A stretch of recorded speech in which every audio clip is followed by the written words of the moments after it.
Good evening, everyone.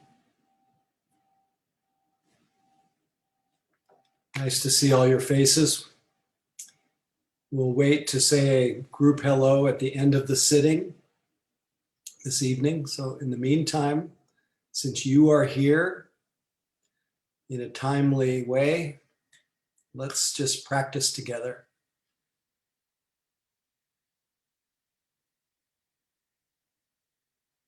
I have a great opportunity now to luxuriate in what is always already here, which is you. That in you which is aware. So just rejoice in that fact of being aware right now. And just notice how just a moment of being aware begins a process, or maybe continues a process of settling the mind, waves, settling the body. Not because you did anything in particular, but you attuned to the quiet, aware presence that you are already.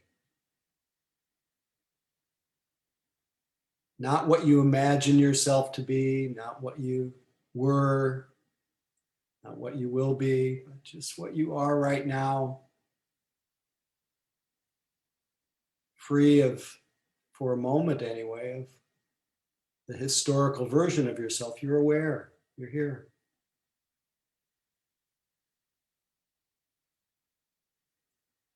So let the calming effect of being aware wash over your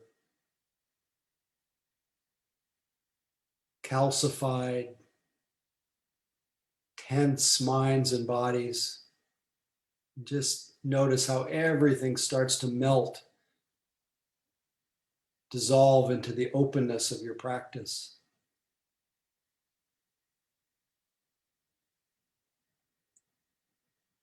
And notice how just a few minutes or moments of being aware, and it's so clear that the past is just an idea, it's gone. Future, another idea, just in the realm of dreams. There's just this reality of being aware, present, made possible. What makes it possible to appreciate this aware presence is this physical body with its senses.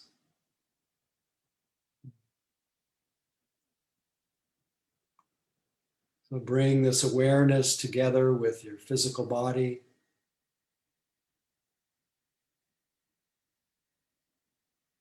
And slowly sensing not so much the idea of the body, but the felt sense. Sense of aliveness, vibration, the sense of form or shape, the quality of relaxation or tension,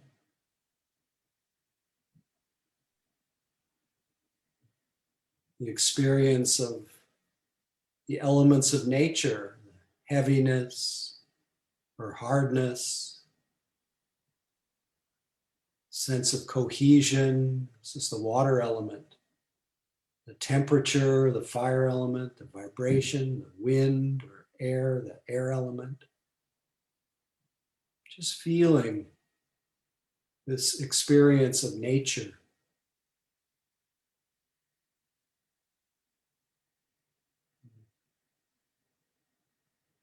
not doing anything with this field of sensations, just knowing this is the sitting body.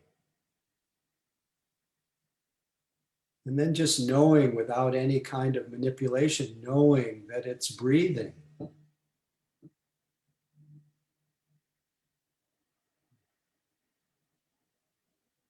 And the way that we know that it's breathing is we feel the sensations in our body created by the breath.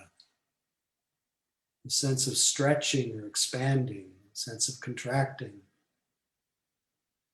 the sense of brushing as the air passes our nostrils or upper lip.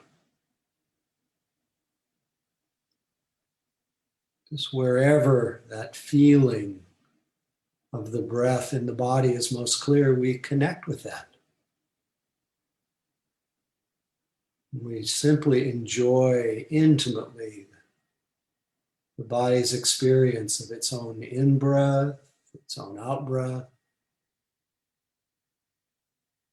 We enjoy the enlivening of the in-breath and the letting go of the out-breath. Just enjoying this exchange, just like sitting by the edge of the sea, enjoying the waves coming in and going out. Making no effort to alter the breath, just as we would make no effort to alter the waves. Breath by breath, we gather our attention here. We sustain our attention here as long as it lasts. We harmonize our mind and body by bringing our attention close to this physical experience. We let everything settle, still, finding a calm abiding.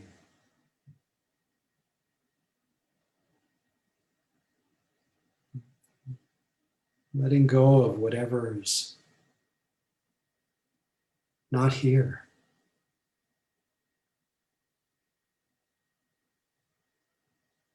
And when other experiences, other sensations rise into our awareness, we graciously receive them. Sounds, sensations, moods, thoughts. We clearly comprehend what is the presently arising experience. But we let it come and go as it will. Everything is changing. And simply rest in that ever-present wakefulness, clarity, being aware. Just this moment, just this body, just this breath, just this awareness.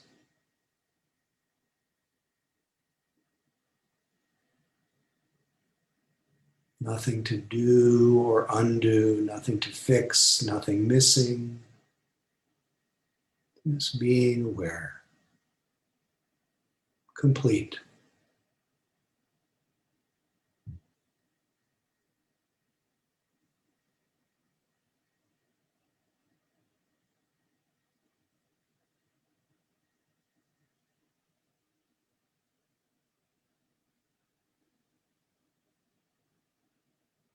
Settling back into the moment.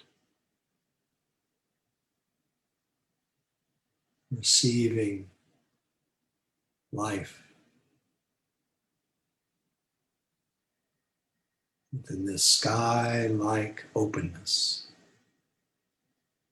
this transparent awareness. Just this moment.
When you realize you've been daydreaming, fantasizing, replaying, scheming, this is a sign of mindfulness, re-arising. Take delight in the fact that you're now knowing what the mind was doing. And use this opportunity of awakening to where you are. Use it as an opportunity to sense again the ever-present wakefulness and clarity, ever available. Just let your body and mind bathe in this kind and interested and relaxed attention that you are. This being aware is the ultimate fact of your existence.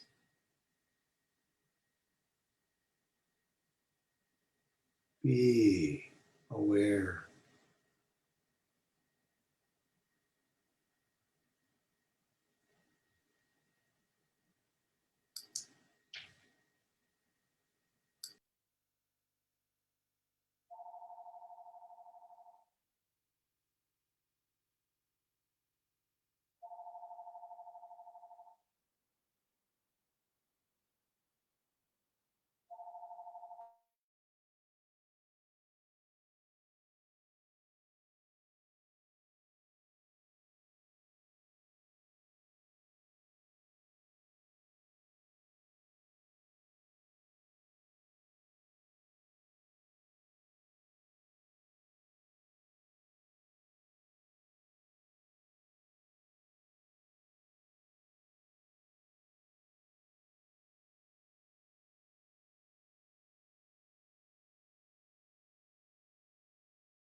When you hear the sound of the gong in a moment or so, just be aware of hearing.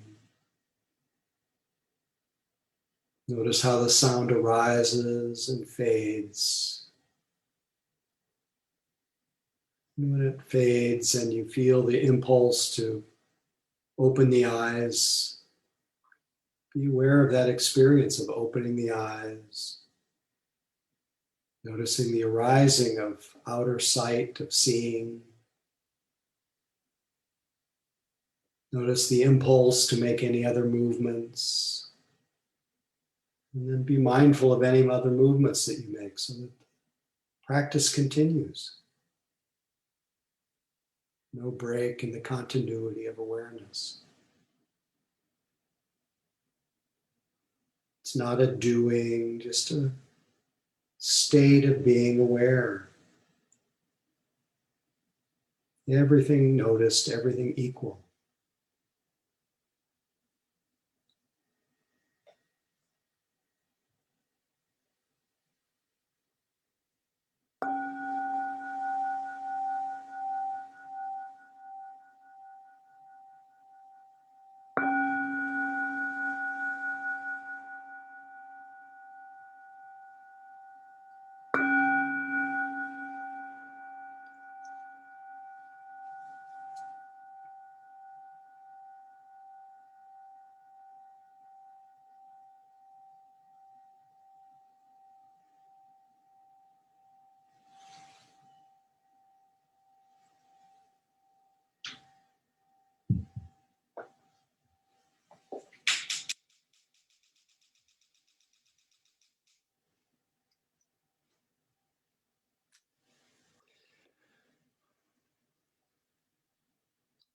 So good evening again.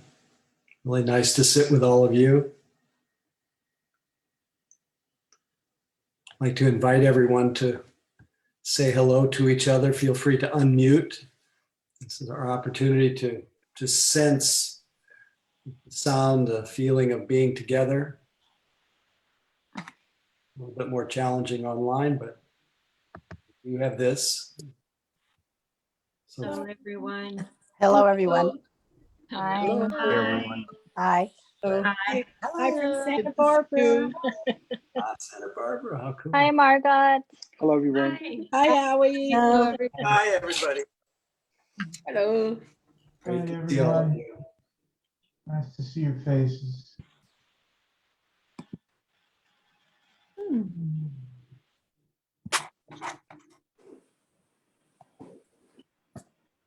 Well, I felt so pulled into the sitting tonight, other than those strange sounds that kept creeping out of the speakers. But it's so absorbed that I didn't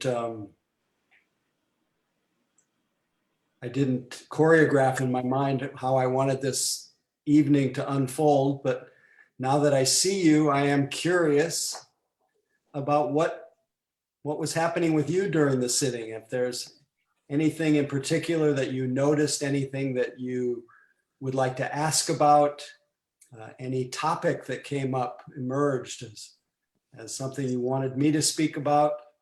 And we can do this by just going to the reactions thing and using the hand raise.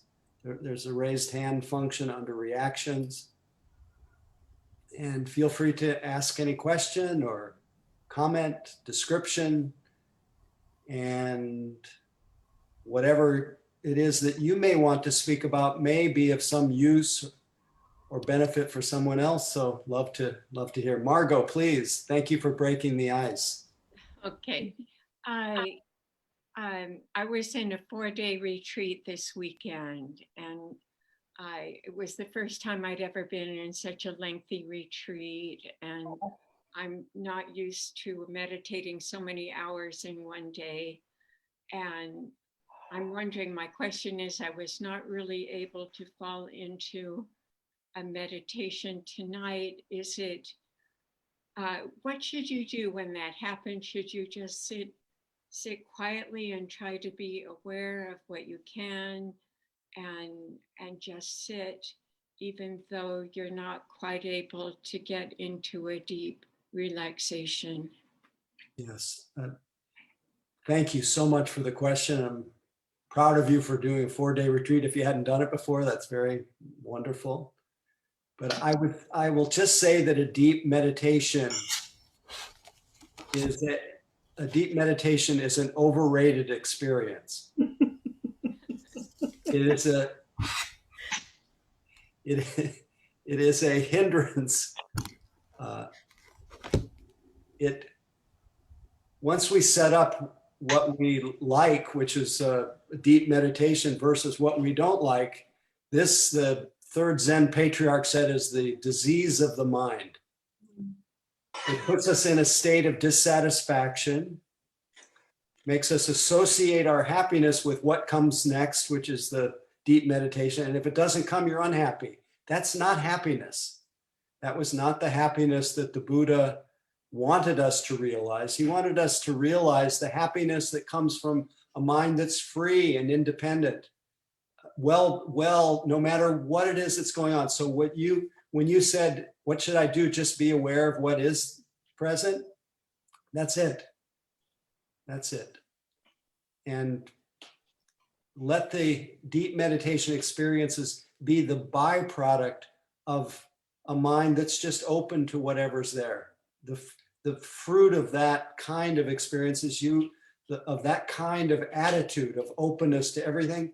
The fruit of that will likely be more what you call deep meditation experiences. Thank you. Did that speak to your question? Yes, it does. Yeah. Thank you. Yeah. One of the Buddha did speak about this matter, by the way.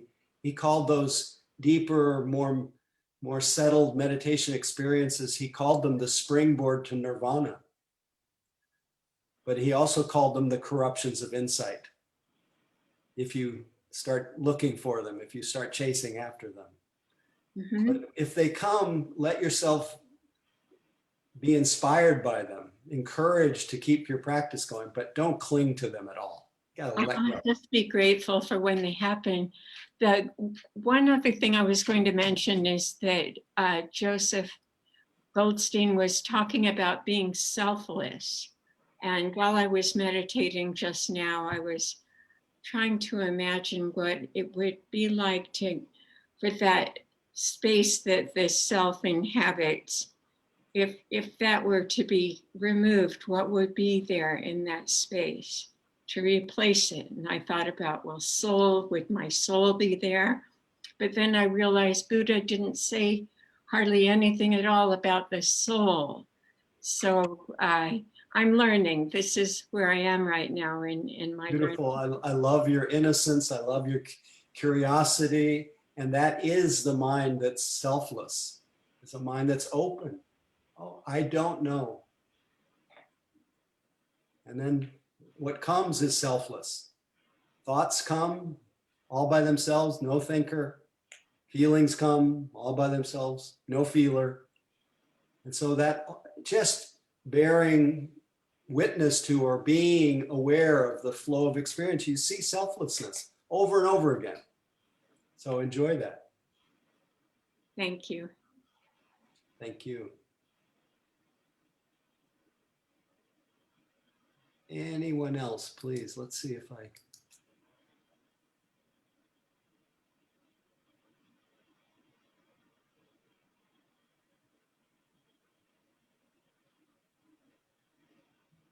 Is that you, Noemi? Do you have your hand up? You have to unmute, please. Hi. Thank you. Hi, Noemi. Hi, Howie. Good to see you larger on my screen now. I had a really difficult sitting, and I was dealing with a lot of hatred. And I tried to do metta, and it wasn't working. Everything I did felt forced. and I don't know how to like. When you I don't know how to deal with the diversion and hatred. so That's what when you did metta, did you do what were you doing metta to? I was doing it for the person. See, it's thank you for clarifying, because in general, the way metta develops, the way it works, for the most part, and again, I'm not sharing anything absolute, but what I've learned and what I've learned from my teachers is that metta is a quality of the heart that you can't, that isn't just something that you use to make you feel better. It's just it's the quality of openness. And typically, if you're training in it, you just let that openness develop where it develops easiest first. And so you start with yourself, you start with someone you really easily love. And when it's built up, then you bring in the difficult person. You don't bring in the difficult person when you're in the middle of an intense ill will with them. Yeah. Okay. In general. So you shift your attention to something else, Okay. preferably your own troubled heart. And it should ideally turn into self-compassion at that time. Yeah. Just self-soothing, and get your attention off of that person. Yeah. So there's a longer conversation about somebody who you're angry at. They usually can't do much about what they did or didn't do, said or didn't say. And there's a whole. Well, the anger is,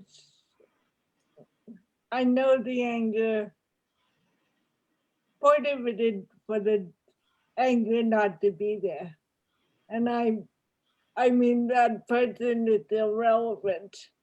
Okay. But what I'm thinking of is how to address the anger and selflessness. I mean, and that the anger is not me, you know, It's not, the anger is not what? me. It not hurts. I mean, anger is anger, right? Right. Anger is anger.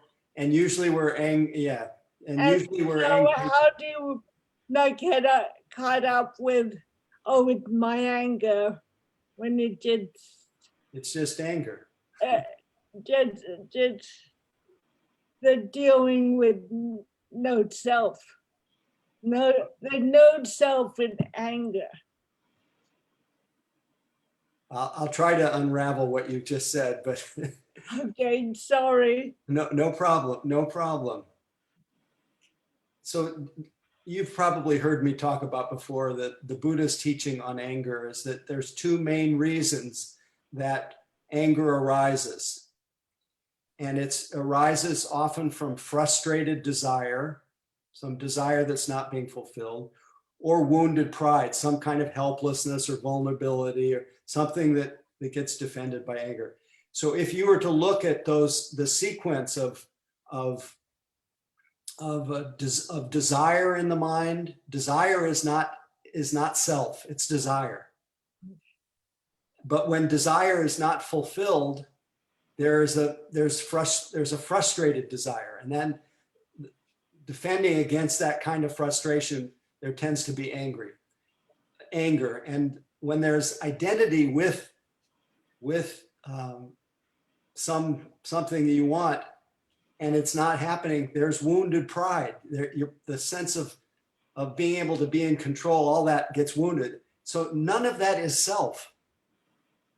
It's just a set of conditions that tend to lead to anger.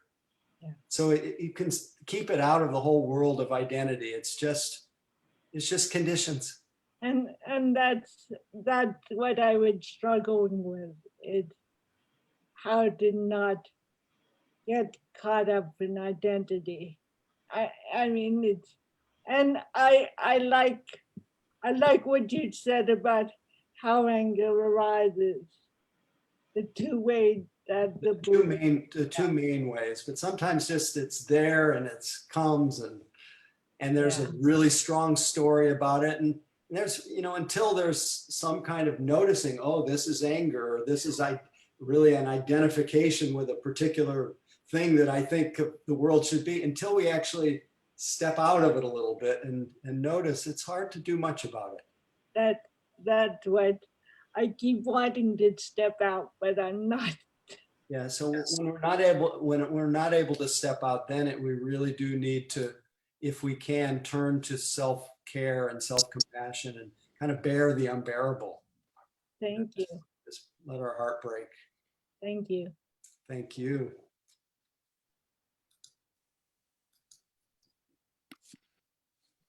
One more person. Feel free if you are so inclined.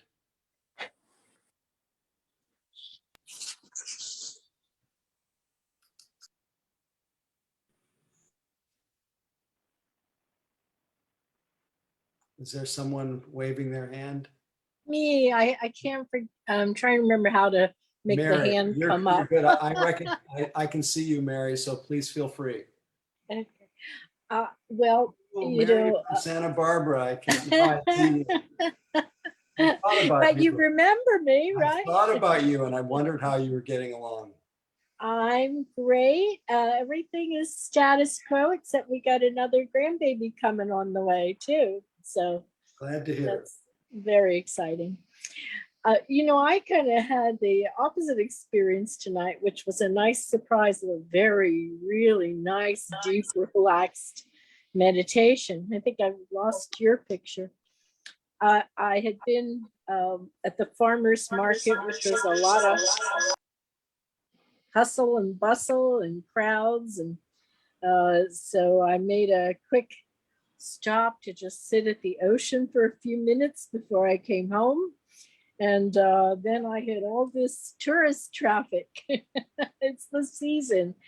And I made it home, and they're doing construction on my stairs, and I had to go all the way around and go up a different stairway. So I was a few minutes late. So it had been all this rush. No. And 지금 안 then 먹어. 안 I 먹어. just, hello?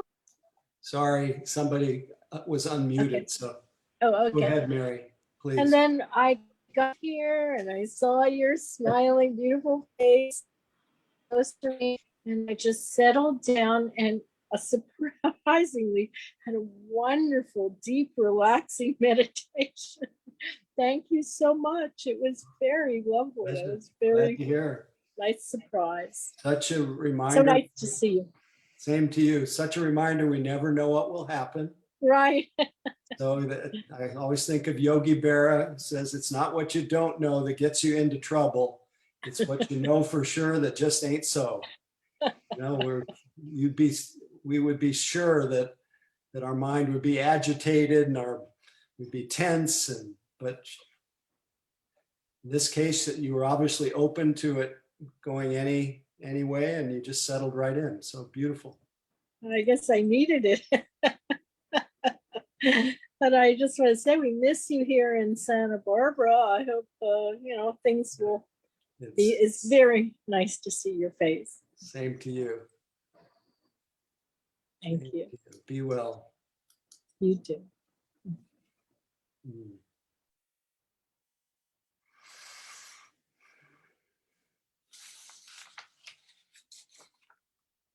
So maybe we should take a couple moments of just feeling the effects of either the conversation or just move your body a little bit, just refresh your posture a little bit. And maybe actually,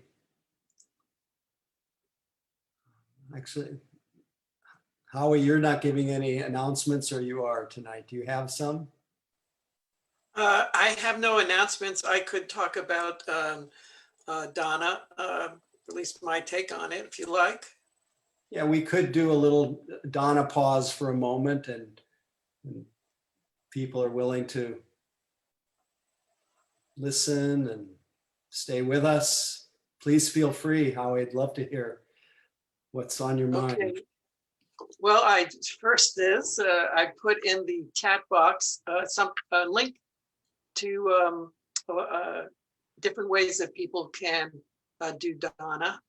I just want to say personally that for me, we just had this billionaire go up in space, and he traveled through space and spent a lot of energy and money and ego to do that. And I just think that if we do Dana, we can actually travel through time, and we can preserve the teachings for the future. And I think it's an enviable thing. I think it brings me great joy to do it myself. And sometimes I do it as a volunteer, and sometimes I can actually, put some money in. And I think aside from the fact that it's directly linked to doing the Dharma, it's just a great personal joy for those who can afford it. I find it to be a lovely part of the experience. So I'm a little short-tongued because I'm a little embarrassed, but that's my feeling. Thank you so much, Howie, and thank you for the Donna of volunteering and being our co-host, and just your beautiful presence. So thank you. And thanks in advance, everyone, for any generosity that may come to me and to Mission Dharma.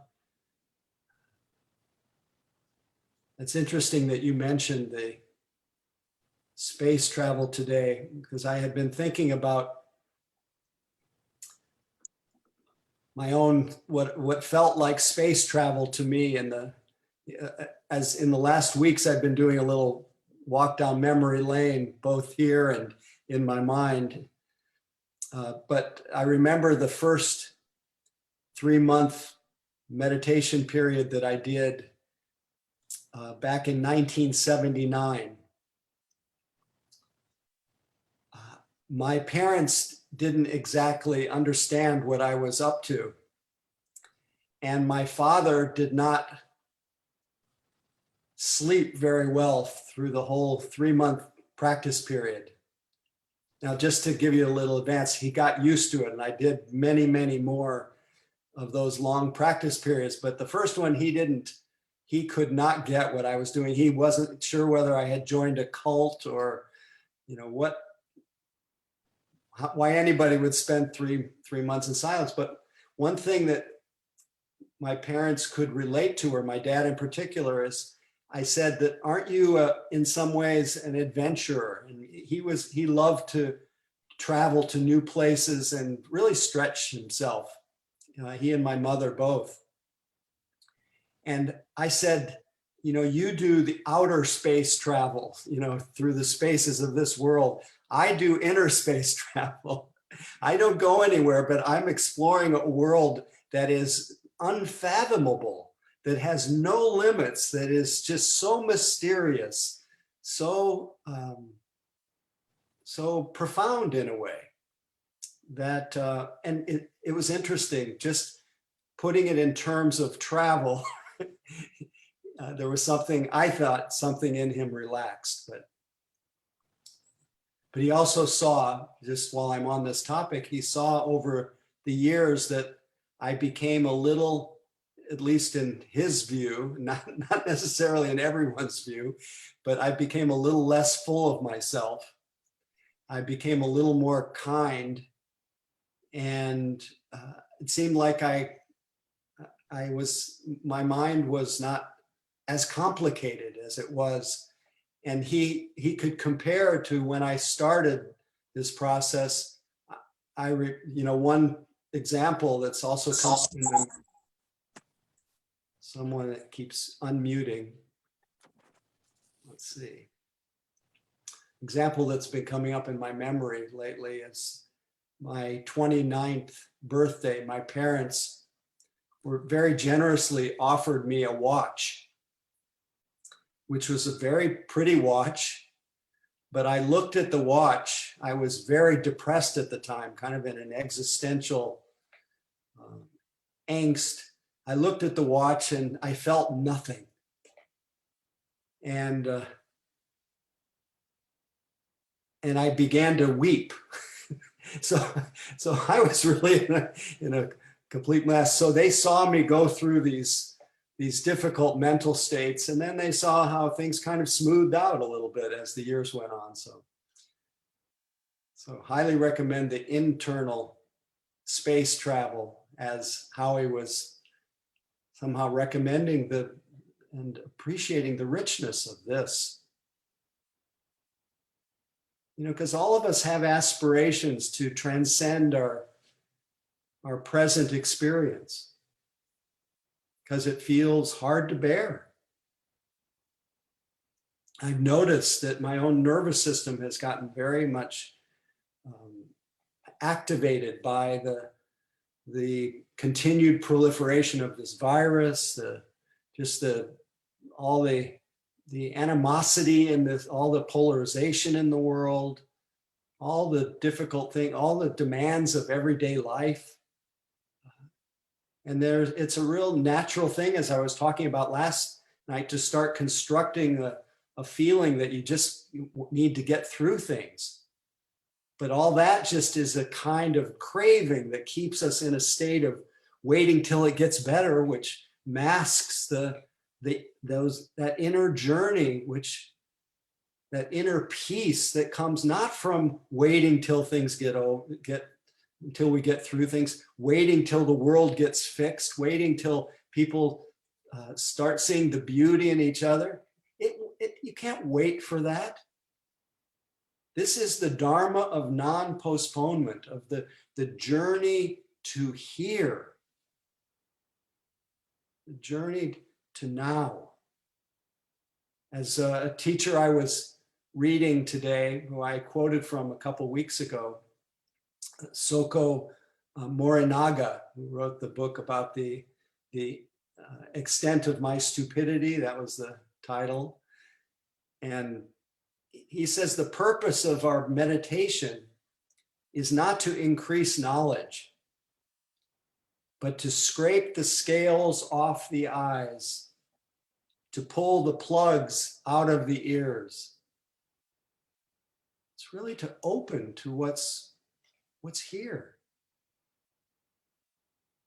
already. And I noticed tonight my mind wanted to jump into problem solving, but I was taking my own medicine. I was following my own instructions and just dropping into the ultimate fact of my existence is I'm aware. And I invite you to do this right now. And in the sense of being aware, it's not even somebody being aware, it's just being aware. And so without the identity of somebody being aware, just having awareness here, then sensing what the quality of that awareness is. It's open, it has no limits. So it's vast in a way, its limit doesn't have any boundaries to it. It's quiet, awareness is quiet. Whatever touches that awareness seems to become a little quieter, becomes a little less turbulent.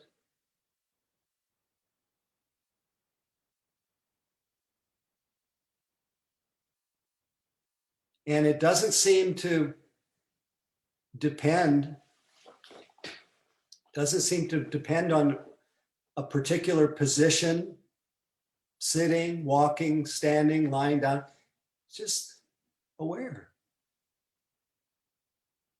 It follows you, follows me wherever I go, if I remember it.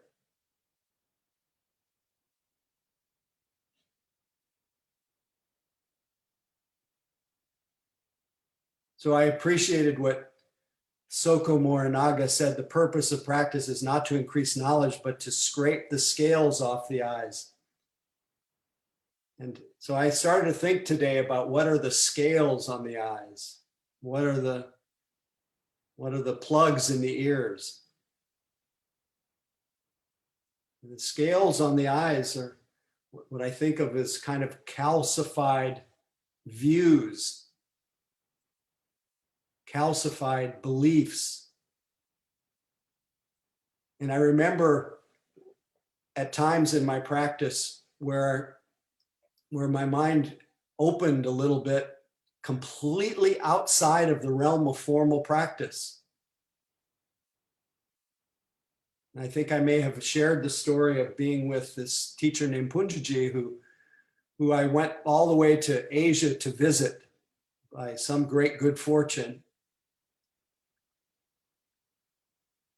And when he saw me, he looked at me, he said, "Why have you come here?" And this is a story of having scales on my eyes. I said, "I know." That was the first mistake. But I know that the seeker and what I'm seeking, I know that the seeker and the sought are one.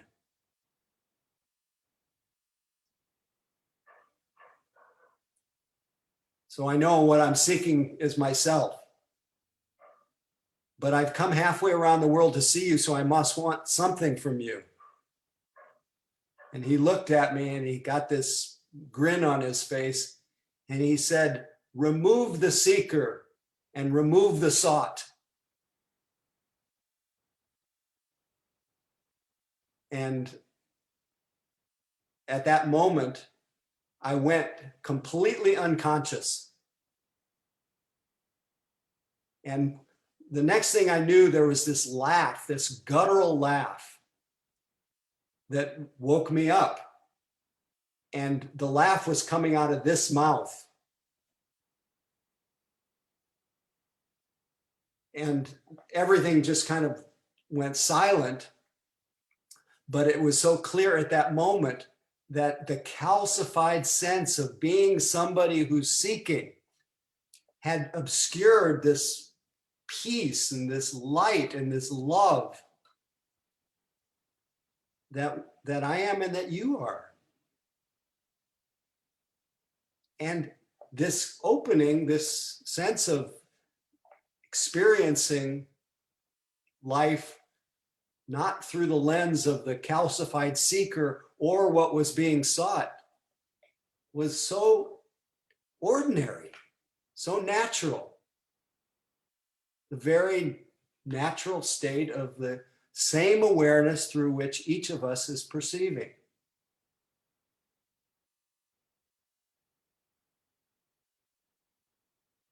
And so I agree with Soko Morinaga. The purpose of practice is not to increase knowledge. It's not to get somewhere, but it's to scrape the scales of the eye. It's to brush, as Nisargadatta Maharaj says, brush the dust of memory so that the clear mirror, the natural clarity of mind is laid bare. And the expression of that clarity is love. It's why the yogi becomes more kind. Of course, not without the conditioning of anger that comes, but even that is not personalized quite as much.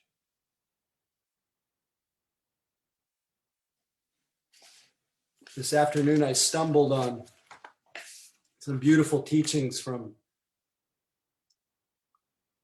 Padmasambhava, who's considered the founder of the Nyingma tradition of Tibetan Buddhism.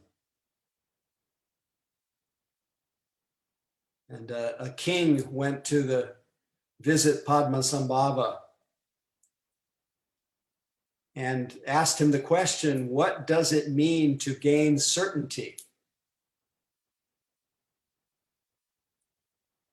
And Padmasambhava said this, gain certainty in the fact that since the very beginning, your own mind is the awakened state of Buddhahood. Gain certainty in the fact that all phenomena are the magical display of your mind. Can you feel in this the shift of relationship to the dramas that play through our mind? We take it all so personally. It's all so, every internal drama seems so real, but from the perspective of awareness, it's just the magical display of our mind. How far do we have to travel? No rocket ship can take you to this experience. It's staying here, and it's, what was it again? Scraping the scales off the eyes, pulling the plugs out of the ears. I'll just continue a little bit with Padmasambhava. Gain certainty that all phenomena are the magical display of your mind. Gain certainty in the fact that that fruition is present in yourself and is not to be sought elsewhere. Gain certainty in the fact that your master is the Buddha, that example of awakening, or that awakening within your own mind. Gain certainty in the fact that the nature of meditation is the realization of all the Buddhas. He says, to gain such confidence, you must practice. The irony in this, and that's the last thing I want to say, the irony in this is, this talks about certainty, it talks about confidence in the freedom, in the view, in being aware, in the power of it, in the sense of home that comes from it. It's about certainty. But only those who give up certainty tend to realize this. Only those who admit, I don't know. I don't know. Who let ourselves be in the unknowing, just open, not having it all figured out and not trying to figure it out. Just keep brushing the dust of memory. Just keep available. Keep, as the Korean Zen tradition says, keep don't know mind. It says, who are you, the Zen master, Sansanim, somebody I had the fortune of sitting with, says, who are you? You think you know, you don't know. Keep don't know mind. Keep don't know mind. And then the Zen tradition, also in the Japanese Zen tradition, said in the mind of the beginner, there are many possibilities. In the mind of the expert, there are few. So keep beginner's mind. So it's this unknowing, it's this uncertainty, it's this I don't know, the great doubt, it's also often called. This is the mind to which discovery can happen. So just experiment for a moment. And I've asked you to do this before. This is inspired by a teacher named Locke Kelly. But just sense what is here if there is no problem to solve. What is here if there is no problem to solve?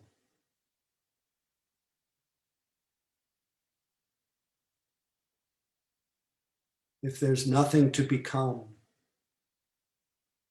if there's nothing missing,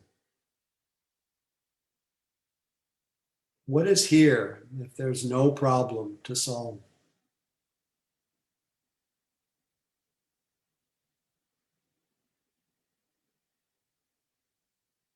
What happens when you just for a few moments, suspend your frequent thoughts about yourself. What happens when you let the last thought of yourself cease and before the next one comes? What do you experience?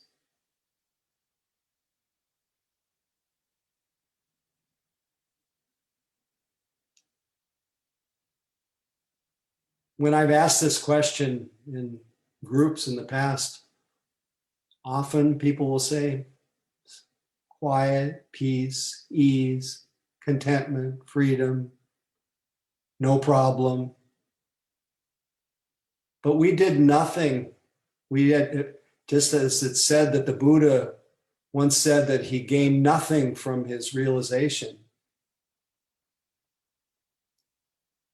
All he did was remove the calcified, or the, I forgot now, he removed the scales from his eyes.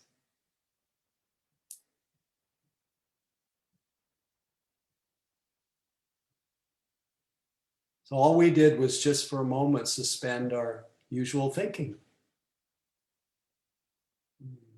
What we find there often is peace, ease, uncreated. And one of my calcified views was, until I met that teacher in India, was the only way that you could experience that kind of openness is if you developed, you had to sit and you had to walk, you had to do it a particular form, you had to follow, and you had to notice the breath this way, and you had to note your experience, all marvelous techniques, very beneficial. But that was a kind of scale of delusion to think that it had to be based on a form. It has much more to do with the desire to be free, the desire to know that which is already whole in you. And if you have that yearning, if you have that desire, the one desire no other desire, no desire to go to the moon or go into space could fulfill. But if you have that one desire, you can do all the wrong practices, sit with all the wrong teachers, can do all the wrong forms, and you would still find what you're looking for, because what are you looking for? You're looking for the very natural state of your own mind, and to gain certainty in that you are the Buddha. Been reading this a lot lately, but I'll end with this from Kalu Rinpoche. There is nothing to be gained, nothing to be found that is not there already. Truth is so simple, Buddhahood is so simple, so self-evident. Truth is here even on this Zoom call. Truth is you. Supreme silence, Shunyata, infinity is in you. You are the silence, you are the truth. You are Buddha. It's here in this very moment, so simple and unaffected, so near. Yet we make it so distant when it's so near, so remote when it's so immediate, so complicated when it's so simple. You are the Buddha. Why do you not feel it? Why don't you know it utterly through and through? Because there's a veil in the way, which is attached to appearances, such as the belief that you are not the Buddha, that you're a separate individual. If you cannot lift this veil at once, then it must be dissolved gradually. But if you've seen through it totally once, even one glimpse, then you can see through it all the time. Wherever you are, whatever presents itself, however things seem to be, simply refer to that ever-present, inherent spaciousness, openness, and clarity. So I leave you again with what is here now if there is no problem to solve.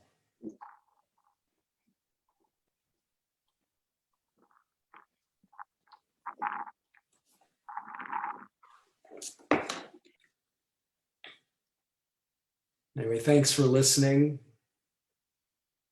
Let our time together, the blessing of our time together, the goodness of our time together, all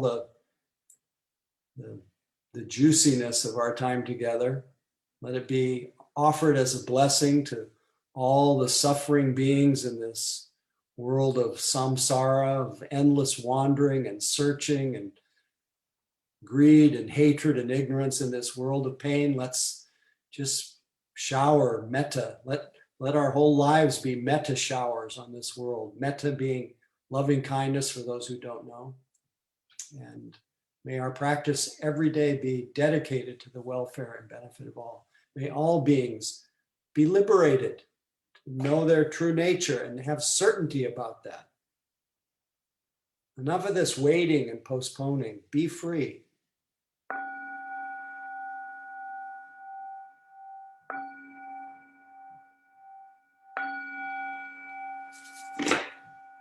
No excuses. It's just mind. You are the Buddha. So thank you. Please feel free to say good night to each other, unmute. Pleasure to be with all of you as always. Night. Thank you, Howie. Thank you. Thank you, Howie. Thank you, Howie. Have an amazing Bye-bye. day. Thank you, Howie. It's wonderful to see you. Thank goodness for